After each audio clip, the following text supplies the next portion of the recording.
நான் உங்களில் ஒருவன் பேசுகிறேன். நான் எந்த மன்னராட்சி பரம்பரையும் இல்லை. நான் என் குடும்பத்தை விட்டு வெகு தூரத்தில் இருக்கிறேன். நான் இல்லாமல் அவர்கள் படும் கஷ்டங்களையும் அவதிகளையும் இங்கிருந்து பார்க்க முடிந்தாலும் என்னால் அவர்களுக்கு எந்த உதவியும் செய்ய முடியவில்லை. மக்களாகிய நாம் நன்றாக வாழ வேண்டும் என்றால் நம்மை ஆள்பவர்கள் நம்மில் இருந்து வந்த ஒருவராக இருக்க வேண்டும் என்பதே ஜனநாயகத்தின் கோட்பாடு.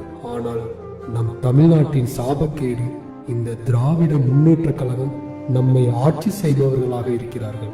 மன்னர், பட்டத்து இளவரசர் என்று அரசர்கள் காலத்தில் கேள்விப்பட்ட விஷயங்கள் தற்போது முதலமைச்சர், துணை முதலமைச்சர் என்று மாறியிருக்கிறதே தவிர மக்களுக்கான பாதுகாப்பு நம் தமிழ்நாட்டில் எங்கும் இல்லை. இவர்களை இந்த அரியணையில் இருந்து இறக்குவதுதான் மக்களாகிய நமது பாதுகாப்புக்கு ஒரே தீர்வு. அதை நீங்கள் தான் செய்து முடிக்க வேண்டும். நீங்கள் கேட்கலாம், அதை ஏன் நீ செய்யக்கூடாது என்று. என்னால் முடியாது. ஏனென்றால் நான் தற்போது உயிரோடு இல்லை.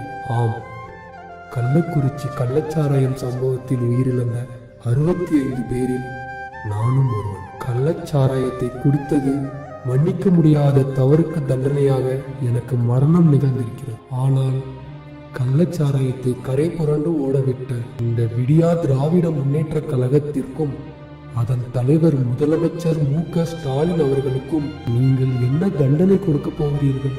நீங்கள் கொடுக்க போகும் தண்டனை எனக்கான நீதி மட்டுமல்ல, இந்த ஆட்சியால் பாலியல் ரீதியாக பாதிக்கப்பட்ட எண்ணற்ற பெண்கள், குழந்தைகள், குடிக்கு அடிமையான கணவன்களின் மனைவிகள் அனைவருக்குமானது.